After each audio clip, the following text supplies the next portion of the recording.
अरे देवा, विशाल आणि ऑपरेशन थिएटर हे काय चाललंय? रामकृष्ण हरी मंडळी आणि जय शिवराय. शुभ सकाळ सर्वांना.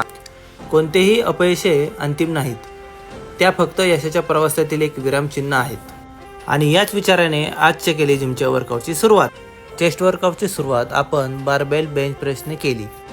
त्याचे 15, 12, 10 याप्रमाणे 3 सेट पूर्ण करून घेतले. त्यानंतर आपण नेक्स्ट सेट इन्क्लाइन ब्रेस्ट प्रेसचा घेतला. या वर्कआउटमुळे खांद्याची ताकद वाढते आणि ट्रायसेप्सचा पण विकास होतो.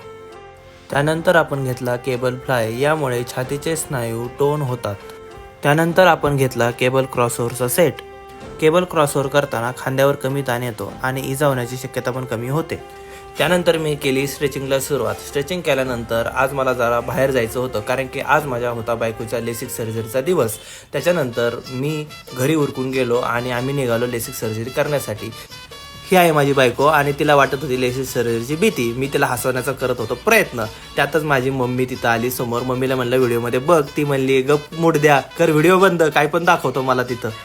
आणि आम्ही तेवढ्यातच पोचलो आकाश आई क्लिनिकमध्ये.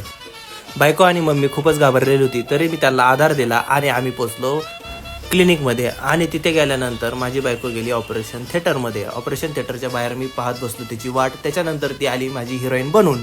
त्यानंतर आम्ही गेलो घरी आणि आमचा संपला दिवस.